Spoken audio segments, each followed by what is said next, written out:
What's going on, guys? It is Tyson the Trainer here, back to another episode of Sports Talk. And in today's video, I want to talk to you guys about when it comes to cutting weight, because we've been talking about this for a little bit, and obviously, knowing about your weight class and things like that with your sport.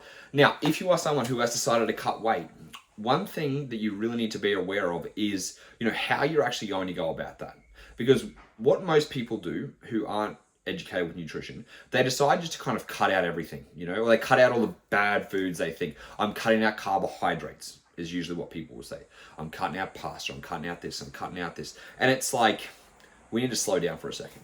Because you as an athlete, especially, again, if you're in a weight class sport or not in a weight class sport, if you are an athlete, you are going to be using carbohydrates as your fuel source predominantly for your exercises. So if you want one way to surefire and make, to make sure that you fail or impact your performance, not fail performance, impact your performance, take away your carbohydrates. If you want one easy way to just absolutely ruin the way you feel, ruin your energy, ruin your, cause mental fatigue, any of those things, you're going to absolutely fuck yourself in the ass if you take away carbohydrates, right? Just because carbohydrates are so important to athletes. And I think it's not stated enough, or, there's not enough education out there because, for people who aren't exercising as much as you, if you're doing 1 or 2 sessions a day, it's constant endurance stuff and things like that. For you, it may not, you might be like, oh, well, they said this, or I've heard for general public they need to cut out the carbohydrates. And I wouldn't recommend general public cut out the carbohydrates either, but it's something that kind of goes around for the most part, right? And if you cut out your carbohydrates, which are your immediate fuel source, you're going to tank your body. You're going to lose muscle mass, you're going to lose glycogen, you're going to lose intensity, you're going to lose training performance, you're going to have you're going to be hangry. Like, we do not want you cutting carbohydrates out, okay? Yes, you're going to have to reduce them. You have to reduce your overall calorie intake, but you do not want to cut out carbohydrates, okay? So I've talked to you guys before about, trying to figure out how many calories you're going to be burning. So obviously it is your BMR, time to your daily activity, adding in also your exercise into that, okay? So once you know your numbers for that, you want to lose about 0.5% of your body weight a week to keep performance. So in this case, we're talking about a 70 kilo person who's going to lose 350 grams a week, all right? Let's say their average calorie intake, their maintenance calories is 3,200 calories, okay? So in order for you to lose about 350 grams a week, you want to create about a 400 calorie deficit, okay? For every 100 calorie deficit you create, you're going to lose about 90 grams. It's not exact, but it's quite close. So if you're in a 300 calorie deficit, you're going to lose 270 grams. If you're in a 400 calorie deficit, you're going to lose about 300 to 350 grams, and that's where we want to be. So you're going to take away 400 from 3,200, so you're going to be on 2,800 calories, okay? And that's all you're going to do. You're going to create that calorie deficit from there. So where do we get out? What are we going to be looking at macronutrient intake-wise? Well, firstly, we're going to be getting between 2 to 2.2 grams of protein per kilogram of body weight. So the 70 kilo male is going to be between 140 to, what's 2.2? 140 to 154 grams of protein. Give or take, okay? Ideally, I'm pushing a little bit higher for that protein for an athlete, 2 to 2.2 grams, because they are an athlete and they are contracting muscle frequently, and we want to protect muscle mass, okay? Plus, also having high calories, a little bit extra protein. So 2 to 2.2 grams per kilogram of body weight. So in this case, if you're on 2,800 calories and you're eating 140 grams of protein a day, that is 560 calories a day from protein. Had to think about that real quick. So 560 calories a day from protein, okay? So if we do 28, take 560, we now have 2,240 calories left to play with. The next thing you want to do is get about our fats at about 1 gram per kilogram body weight. So that's 70, okay? Now there's 9 calories per gram of fat. So if you're having 70 grams of fat a day, 70 times 9 is 630 calories, all right? So 2,200 and, 40 calories. Take away 630 calories. It's going to be a tough one. There's going to be 10 there. 2,200. So 1,600 and, is that right?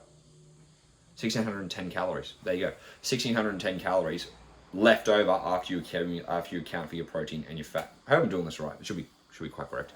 And then with the rest of your calories, you're going to use that towards carbohydrates, okay? Now here's the thing. If you go a little bit lower on your fats, it's okay. It's not detrimental, because we don't want to have anything less than 0.6 grams per kilogram, right?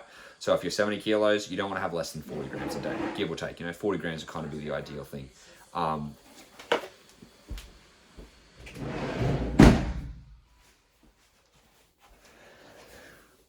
sorry, I had to pause that for a second.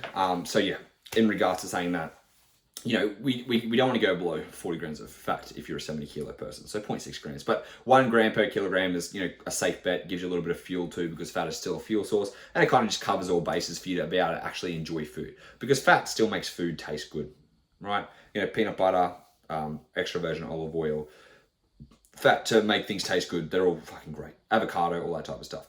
So if we have 1,610 calories left, we're going to divide that by 4, because for every gram of carbohydrate we have, for every gram of carbohydrate, there is 4 calories in it. So 1,610 divided by 4 is 402 grams.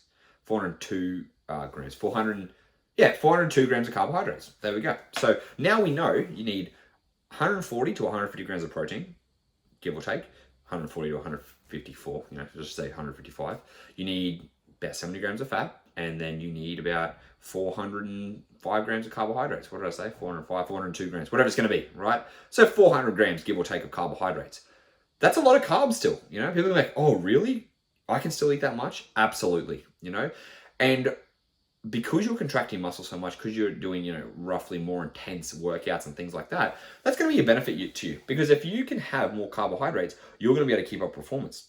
The more you can keep your performance up, the more likely you are to maintain muscle mass and possibly perform even better based on what your sport is, you know, because like I've said before, sometimes as you get leaner or lighter, your leverages will change, which is also a big win, because if your leverages change, it also means that, you know, it's going to put you in a better position overall for the most part.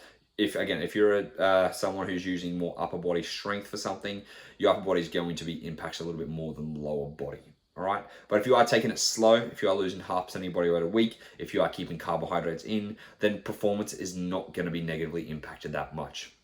What we do see with performance negative impacts, like I said before, is cutting out carbohydrates, right? Reducing your calories too low, so going to too big of a deficit, dehydrating yourself to lose some extra water weight.